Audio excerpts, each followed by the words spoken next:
Hi everyone, Ryan here with Fight Game Analysis, and today we're going to be talking about the upcoming fight between Max Holloway and Yair Rodriguez.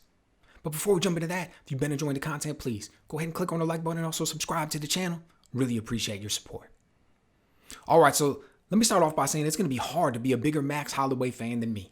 Man, this dude is something else. Only 29 years old. Can you believe it? As much as we've been talking about Max Holloway, as much as he's accomplished, this man is only 29 years old. That is something else.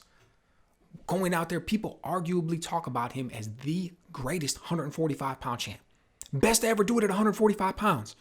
And let me tell you, Jose Aldo's in that conversation. So when people are bringing you up with Jose Aldo, man, even if they don't want to give you the top spot, think about how impressive that conversation is. And think about what he's got left at only 29 years old.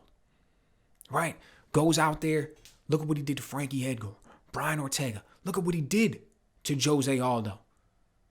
Think about those fights with Alexander Volkanovski. Even if you give Volkanovski both those fights, even if you agree with the judges, and those are controversial decisions, don't get me wrong, very, very close, but even if you give it to Volkanovski, think about what that says about what Max Holloway brings to the table. Then he comes out there, Calvin Kattar. Kattar's like, man, I got the best boxing in the UFC. Look at all these people that he's at 145 pounds. Look at all these people that he's been going out there and smoking and dropping, and the impressive performances that he's been putting out. Think about what he did to everybody to get to where he was at, the knockout victories. Man, that right hand, laser right hand that he's been shooting. And then think about what Max Holloway did to him.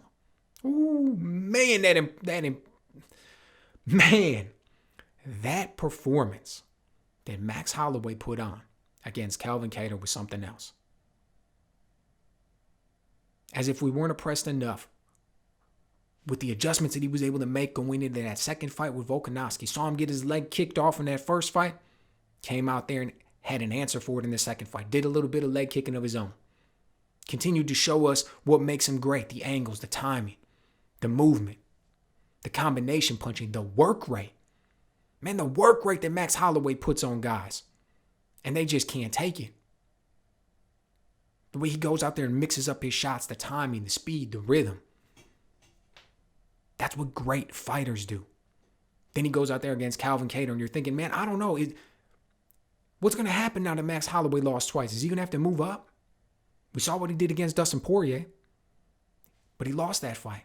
Is Max a little bit too small for 155? But if he's not the champ at 145, if you get the two losses, what are the odds that the UFC is going to give you a third one? Like, where does he go from here? He's only 29 years old. We're waiting and seeing, right? Then he goes in there against an up-and-comer in the division of Calvin Kattar.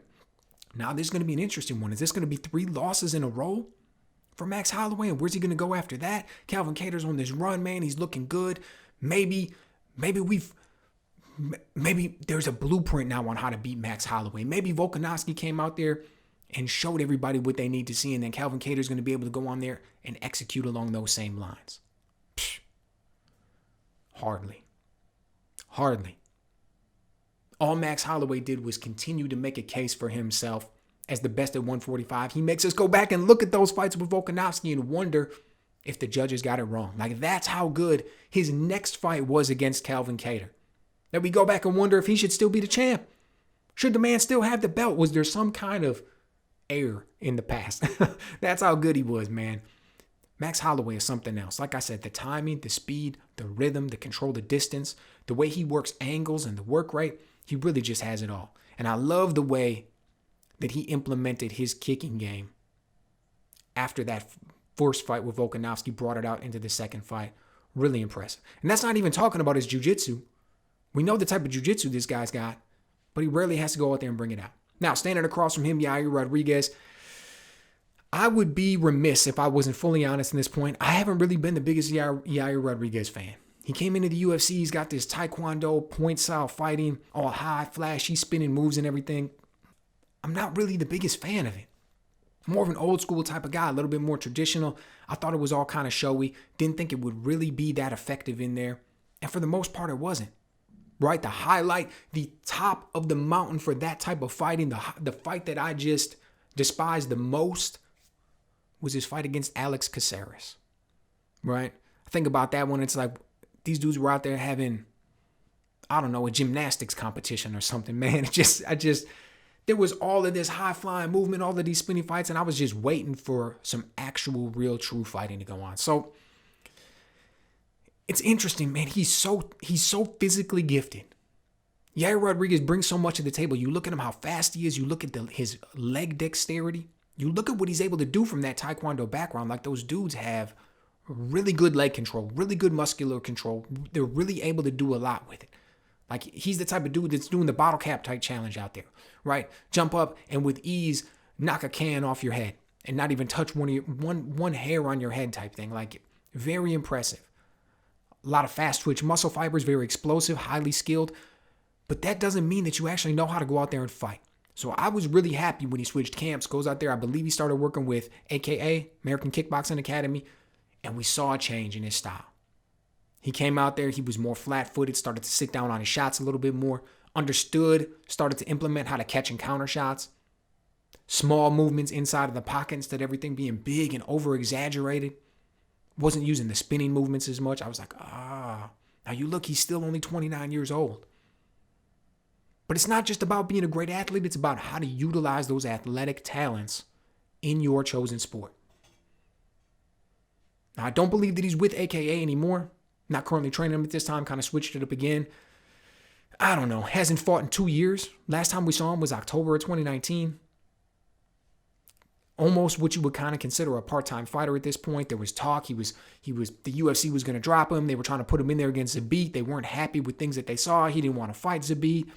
I mean, he went out there and got smoked by Frankie Edgar, just held down and beat up. I mean, he's had some ups and downs in his career already. And now they're throwing him in there against Max Holloway. Tall test, man. Max Holloway coming in at a 5-1 favorite.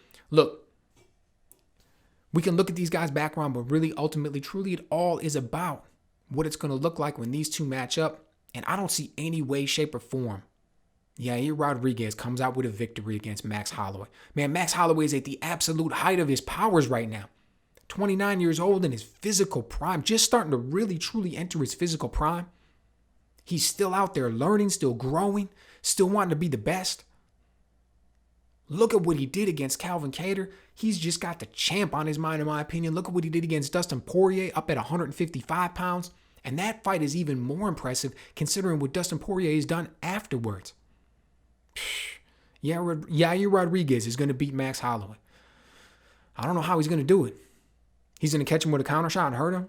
He's going to set him up and get some big head kick. I mean, I guess in that sense, anybody's got a puncher's chance. Not that Yair Rodriguez is some big knockout artist. But has he gone 5 rounds yet? 5 hard rounds with a guy who can put out the work rate of Max Holloway? Has he fought in there with a guy who's got that skill level, who can work those angles, who has that type of boxing? Now, I think Rodriguez is going to be in over his head in this one. I think he's going to realize that there's levels to this. This is going to be Max Holloway holding off another contender, making his claim once again that he deserves another title shot, which would be 3, which would be crazy. Although I'm sure there would be a lot of people calling for it. But hey, who knows? We'll see what happens. I think this is going to be another highly impressive performance by Max Holloway. Going to be another win for him. Can't wait to see what he does. Let me know what you guys think. Am I underestimating Yair Rodriguez in this one? Is he going to bring something to the table that's unexpected that Max Holloway hasn't seen? Is Max Holloway somehow going to slip since his last fight? Is he overlooking Rodriguez? I don't know. Let me know what you guys think. Let me know if I went wrong on this one, or let me know just how impressive you think Max Holloway is going to look.